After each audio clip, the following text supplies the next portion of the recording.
এই ইসি দিয়ে সাধারণ নির্বাচন সম্ভব? সুষ্ঠু নির্বাচন করবে এই ইসি? এই রফিকুল আমিনের মতো বাটপার টাকা খেয়ে যারা নিবন্ধন দেয়, আপনারা চিন্তা করতেছেন এরা সুষ্ঠু নির্বাচন হবে? পরে সবকিছু মিলিয়ে আপনার কাছে কি মনে হয় বর্তমান রাজনীতির প্রেক্ষাপটে রাজনীতি আসলে করবেন না ছেড়ে দেবেন না এখানে আসাটাই বলো। প্রথমত হচ্ছে রাজনীতি ছাড়া প্রশ্ন উঠে না ভাই। 7টা বছর এখানে সময় আছে।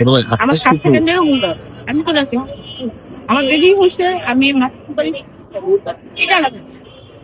আর বর্তমান রাজনীতির যে পরিস্থিতি সেটা তো তার একটু দেখেই বুঝতেছেন বর্তমান রাজনীতির কি পরিস্থিতি। এই ইসি দিয়ে সাধারণ নির্বাচন সম্ভব? সুষ্ঠু নির্বাচন করবে এই ইসি? এই রফিকুল আমিনের মতো বাটপার টাকা খেয়ে যারা নিবন্ধন দেয়, আপনারা চিন্তা করতেছেন এরা সুষ্ঠু নির্বাচন হবে? এদের দ্বারা সম্ভব? জীবনেও সম্ভব না। এরা কোনোদিন সুষ্ঠু নির্বাচন করতে পারবে না।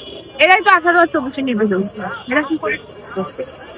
তো এখানে যে শুধু আমাদের দলের নিবন্ধন দিতে হবে বিষয়টা এরকম না। আমাদের সেই কনসার্ন আছে যে ফেব্রুয়ারিতে নির্বাচন, আমাদের সেই কনসার্নও আমাদের মাথায় আছে। ওনাদের যদি ঘটে না ঢুকে তাহলে এটা ওদের ব্যর্থতা, আমাদের মাথায় আছে।